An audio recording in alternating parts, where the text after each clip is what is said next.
I chose to talk about one of my favorite games of all time, Ace Attorney Apollo Justice, the fourth game in the series, which are visual novel games which you play as a defense attorney going case by case, investigating and solving them and proving the defendant not guilty most of the time, with usually an overarching plot point that gets resolved by the end of the final case, or a character arc that gets wrapped up like it does, for example, in Ace Attorney Trials and Tribulations. These games have a heavy emphasis on character drama. Apollo Justice, as I've stated, is the fourth game in the series, therefore it is a sequel. But it was a sequel that writer and director Shutakami did not want to be made, but Capcom pushed him to make it, and so he did. He wanted to have a fresh start, new protagonist, new setting, etc. Would have been an understatement to say that the pressure this man had on his shoulders would have been crumbling and demoralizing, especially to follow up where the trilogy ended. It had to be gripping for new players and acknowledge longtime fans, and ease them into this new and mysterious world of Ace Attorney games. In my most humble opinion, it is nothing short of amazing. From the twists and turns to the goofy but so damn charming and lovable characters, to the relatability of some of the scenarios, it all blossoms into something wonderful. But alas, I'm getting ahead of myself as I usually do. Let's get into the meat and potatoes of this analysis. The first case, and one of my favorites, Turnabout Trump. Firstly, I'd like to acknowledge that the poker setup has to be one of the most brilliant concepts for this type of story. Is that a perfect story, you may ask? No, but it's perfect for this game and its themes that we shall explore soon. I know my teach has probably never played Ace Attorney before, so I'll be explaining things in detail that happen in the case and then explain why they're so good. The opening shot in the courtroom lobby gives this tone of familiarity. Something feels off if you played the original trilogy. The first person you see is your mentor, Christoph Gavin. You can see just from his sprite that he cares for Apollo and he's trying to ease his nerves since this is his first case. He tells Apollo that he had dinner with the defendant of the case, and that's super duper important for the back end of the case. Why Christoph isn't the one to defend the defendant is unexplained as of now. Our defendant shows up and he looks kind of odd. This is the Ace Attorney himself, Phoenix Wright, but he sort of looks disheveled, like a homeless man barely scraping by in an old western town that we call life. Phoenix was the protagonist of the first trilogy of Ace Attorney games, but here he is accused of murder in the first case of this fresh start. The best part about this introduction is that Apollo knows Phoenix. He's a fan, like we are. But we skedaddle off to the case, and you can see it clear and straight that Apollo is a nervous wreck in this case, while still shouting to his mentor and Phoenix that he is fine. Just take a gander at his first objection. It's crunchy and loud and comes out slowly. You can feel how teeth-grittingly nervous he is.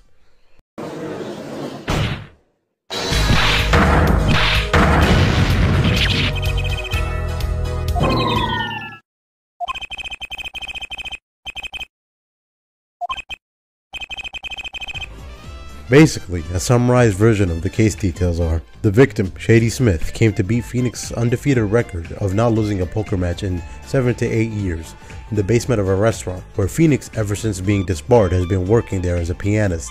The game ends in a fight because Wright was accused of cheating, and Smith was struck over the head with a bottle of grape juice. Now Christoph says, and I quote, "Only the cards, their backs, wreathed in a blue flame." Remember that because it's going to be important later. The poker game was played with both red and blue decks to make sure there ain't no monkey business going on. Anywho, as the cross-examination takes place and we find out that the bottle of grape juice has Phoenix's fingerprints on them, but upside down. This is a strong piece of evidence against Phoenix, or so the prosecution claims. A witness is called up to the stand, Olga Orly. She seems a bit suspicious, but she does offer some useful photos because she has a photography stick. And here, Apollo gets the skill to perceive the witness. Anything weird about their body language when you mention something specific, it usually means they're being dishonest, right? So the story concept about this being about a poker game is incredibly intuitive because poker is usually seen with cheats, bluffing, and dishonesty. The picture of the chips table between Phoenix and Smith, if you count the chip values and think a little, Apollo figures out that the large chips are 100 points and the small fellas are 1,000, which clearly indicates that Phoenix wins. There is no motive for him to kill Smith. Regardless of all that, Olga still claims that Phoenix cheated some way, and the victim lost an ace. The thing that would implicate that Phoenix cheated. Apollo soon finds out that one of the cards are the wrong color. Like we said, one is red and the other is blue. Pay attention to these things. Someone must have swapped them out. It couldn't have been Phoenix, it has to have been Orly, because it was her. Phoenix and Smith that night, and Smith is dead. Apollo strikes up a theory that it could have been the killer who swapped them out. After Smith was disposed of, Olga wouldn't have done this, and Phoenix went upstairs to call the police. After coming from recess, Olga shows her true self, and she was actually in on beating Phoenix's record. She was working with Shady Smith to plant a card on Phoenix. He would have been searched and the legend would shatter. But the ace is missing, and where's the planted card gone? Phoenix was searched as we see, but they haven't found anything. This is when the case becomes a masterclass in how to foreshadow and set up twists, all the while excellently yet smoothly builds up that tension in the case that leaves you in a cold sweat.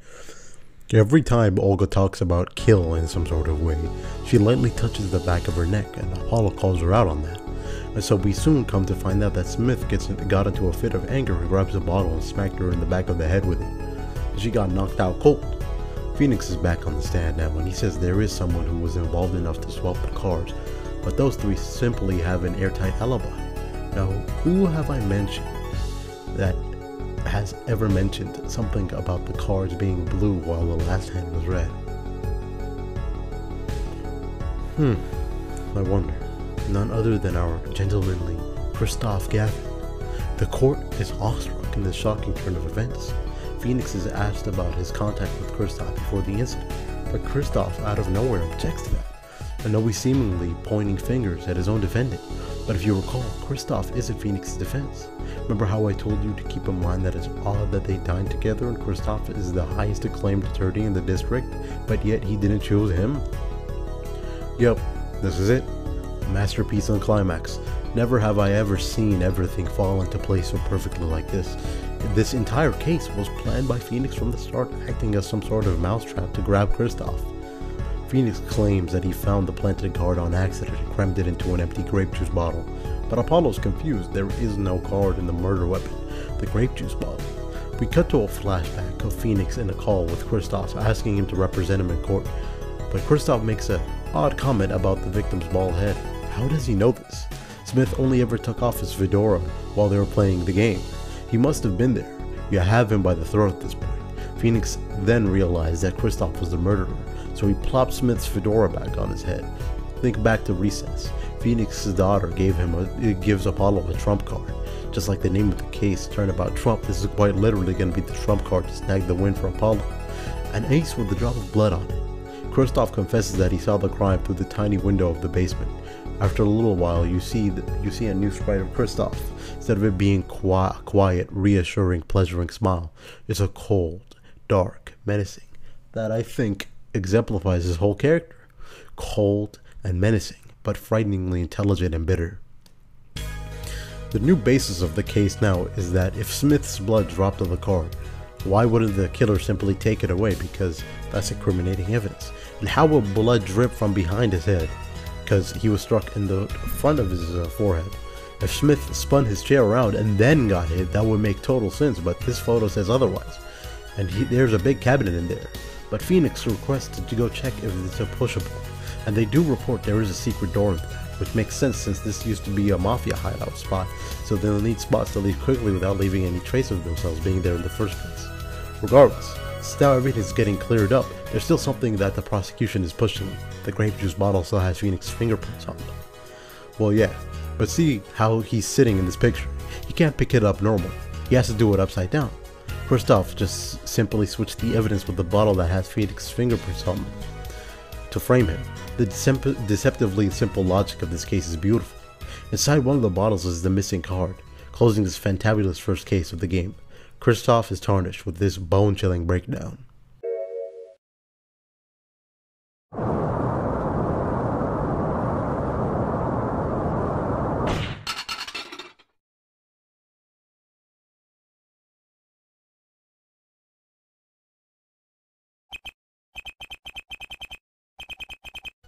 But there's one last thing that's missing.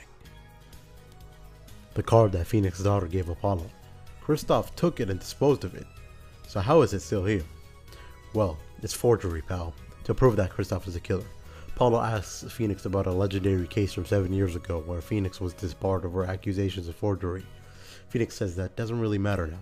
In the heat of the moment, Apollo quite literally punches Phoenix in the face. Typing this out, I realized that Writing stories is engaging and intuitive for a whole new fan base, and already established one is scary and very difficult, I feel. Especially if it's a novel. Following the best visual novels ever is not an easy task, especially when it's a fresh start. Not only did that, it shows themes of betrayal, like seeing Kristoff, Apollo's mentor, being a deranged psychopath getting taken away, and believing that his idol was a scumbag who forged evidence must have been heartbreaking. All that in just a span of what, a couple of hours? The theming is done excellently, and I think everyone who played this game can learn a thing or two about it. Sad to see that that's controversial, but hey, whatever toots your own horn, I suppose. This game set the stage for the rest of the cases to flourish.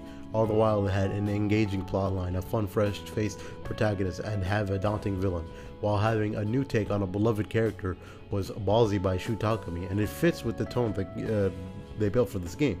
All the while having that Ace Attorney stable goof, with stuff like the victim's name literally being Shady Smith, and some great humor. Is everything I want in an Ace Attorney story. As I said, is it the peakest of writing, rivaling the likes of Shakespeare? No, but it's perfect for this story and this world and murder mysteries alike. I know I rambled a lot, but I really hope that you enjoyed this and maybe now someone would pick up the series. It's all very dear to me, and I hope watching this someone would give it a shot.